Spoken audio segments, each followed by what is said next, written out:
Sir मैं धन्यवाद देना चाहती हूँ जादवपुर लोकसभा क्षेत्र के लोगों का, जिन्होंने मुझे भारी बहुमत से यहाँ पे जिता के भेजा और ये पैगाम दिया कि पश्चिम बंगाल में नफरत की रणनीति और धोखेबाजी की राजनीति नहीं चलेगी। अध्यक्ष महोदय, मैं उम्मीद करूंगी कि आज आप मुझे पूरा बोलने का मौका दें, क्योंकि हाल ही में हुए नीति आयोग की जो मीटिंग हुई थी, वहाँ पे हमारी माननीय मुख्यमंत्री, जो देश की एकमात्र महिला मुख्यमंत्री भी है, उनका माइक बीच राह में ऑफ कर दिया गया था। वो बंगाल के अरे अभी तो शुरुआत है, ये तो ट्रेलर है, पिक्चर बाकी है।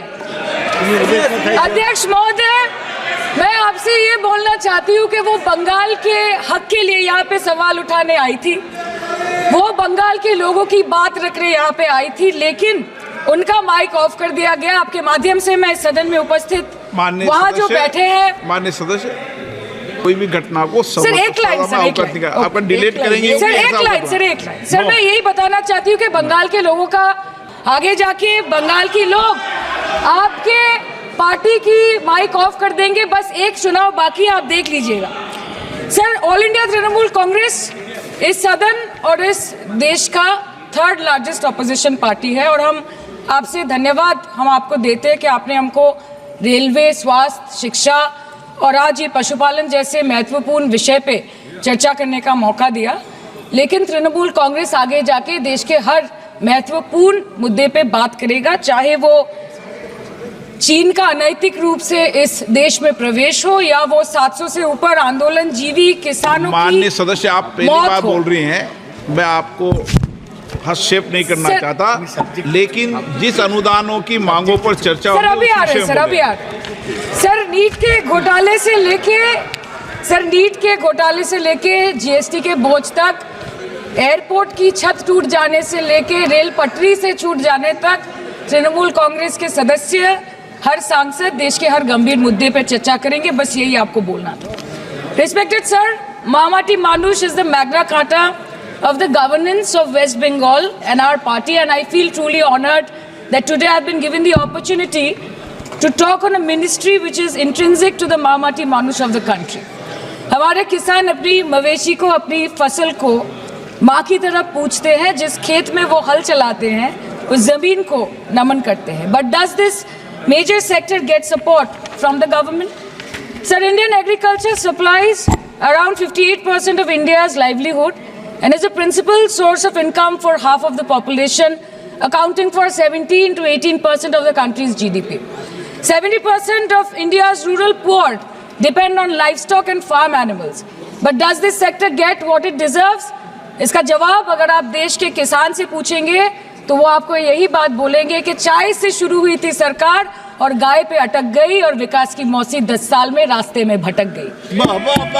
Sir, exorbitantly high cost of cattle and poultry feed under the mismanagement of this sector by the current government, and wholesale fodder inflation hovering between 25% to 28.6% in the last 2 to 3 years, it is a 9-year high. Sir, किसान खुद क्या खाएंगे?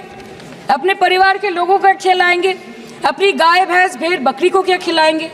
Sir, ऐसे ही वारदात होते हैं जहां गरीबी से जूझता हुआ एक किसान उसको अपनी गाय, भेड़, बकरी को बेचने में मजबूर करते हैं और अंत में जाके वो अपनी खुद की जान ले लेते हैं। सर, पिछले 10 सालों में 1,12,000 किसानों ने इस देश में आत्महत्या की।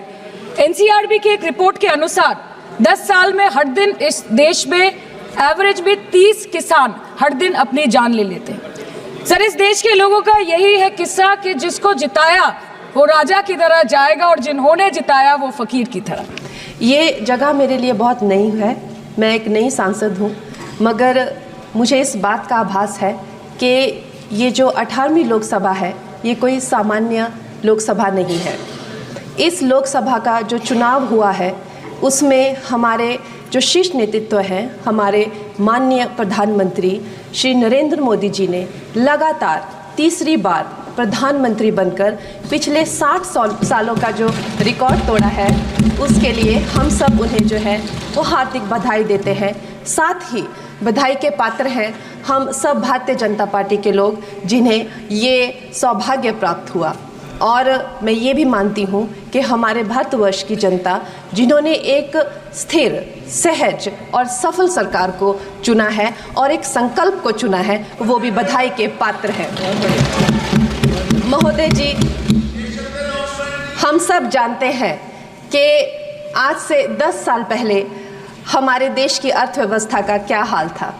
आज से 10 साल पहले हमारी संघर्षशील, जो एक चरमराती और एक लड़खड़ाती अर्थव्यवस्था, जो कहीं 11वें-12वें नंबर पर थी और सारा देश जो है उसको लेकर चिंतित रहता था, पिछले 10 सालों में वो अर्थव्यवस्था 11वें से 5वें नंबर पे आई है और बहुत तीव्रता से जो है 3रे नंबर की तरफ जा रही है।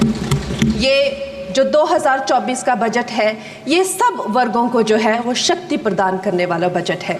इस बजट से जो है वो हमारी अर्थव्यवस्था को भी तीव्रता मिलेगी महोदय जी। और जो हमारा 2047 का जो संकल्प है कि विकसित भारत का जो संकल्प है, हम प्रथम इकोनॉमी बनेंगे, वो भी इस बजट से हम पूरी उम्मीद है एक कदम हम उस संकल्प के जो है वो करीब जाएंगे। महोदय जी, पिछले साल हमारे हिमाचल प्रदेश में एक बहुत बड़ा प्राकृतिक संकट आया, एक बहुत बड़ी बाढ़ आई, जिससे न जाने कितने जन, धन, पशु, ज़मीन की हमारे लोगों को जो है वो हानि हो गई। लेकिन दुख की बात यह है कि अभी भी हमारा हिमाचल प्रदेश जो है उस त्रासदी के प्रभाव से जो है, उसके प्रभाव से, उसकी हानि से बाहर नहीं आ पा रहा है। और उसका जो मूल कारण है वो है वहाँ की जो कांग्रेस की सरकार है, उनका जो लापरवाही है और उनकी जो भ्रष्टाचार नीतियां हैं। आज भी हमारे लोग जो हैं उस बाढ़ के प्रभाव से जो पीड़ित हैं। मैं आदरणीय और माननीय हमारी जो वित्त मंत्री हैं श्रीमती सीतारमण जी का मैं आभार व्यक्त करती हूं कि उन्होंने हमारी हिमाचल की जनता के लिए जो है एक स्पेशल रिलीफ फंड की जो घोषणा की है। हम सब हिमाचल वासियों की तरफ से हम आपका अभिनंदन करते हैं और हम आपका आभार प्रकट करते हैं। महोदय जी, मुझे ये जान के और आपको बताकर इस बात की खुशी भी होती है और खेद भी होता है कि जितना काम पिछले 10 वर्षों में हमारी भारतीय जनता पार्टी ने हिमाचल प्रदेश में किया है, वो उतना काम हमारे आज़ादी के बाद 60 सालों में भी हिमाचल प्रदेश में नहीं हुआ था। आप सब हिमाचल जाते रहे होंगे। वर्षा, it is her maiden speech. आप सब Himachal, Varsha, it is her maiden speech, kindly. आप सब हिमाचल जाते रहे होंगे और आप सब ने देखा होगा कि वहाँ पर जो है आज से आज़ादी के 60 साल तक सिर्फ कुछ रोड्स बने थे, और वो भी हमारे माननीय जो पूर्व प्रधानमंत्री अटल बिहारी जी रहे हैं, उन्होंने अपने कार्यकाल में जो है वो ग्रामीण प्रधानमंत्री सड़क योजना के अंतर्गत वो रोड बनाए थे। लेकिन पिछले 10 वर्षों में प्रधानमंत्री नरेंद्र मोदी जी की सरकार ने हमारे क्षेत्र को जो है एम्स, IIIT, IIM जैसे वैश्विक स्तर के जो है वो संस्थान दिए हैं और वंदे भारत जैसी ट्रेन को हमारे हिमाचल में पहुंचाया है। हमारे हिमाचल जैसे छोटे से राज्य को 3,500 करोड़ की लागत का मनाली कीर्तपुर जो है वो हाईवे दिया हुआ है, जिसमें माननीय महोदय जी 5 से ज़्यादा टनल हैं और 37 से ज़्यादा उसमें ब्रिजेस हैं। ऐसे वैश्विक स्तर की जो है हमें इंफ्रास्ट्रक्चर वहाँ पे मिली है और साथ ही पूरे देश के लिए जो एक बहुत ही अद्भुत इंफ्रास्ट्रक्चर मार्बल है, जैसे कि हमारी अटल टनल 9 किलोमीटर की जो वो अटल टनल है, विश्व की सबसे लंबी टनल है और वो एक सिंगल ट्यूब हाईवे जो है वो पूरे विश्व के लिए जो है एक बहुत बड़ा उदाहरण है। और उसके साथ ही 11,000 करोड़ के हाइडल प्रोजेक्ट्स हमारे हिमाचल प्रदेश को दिए हैं। अगर मैं ये सूची यहाँ पे रखूँ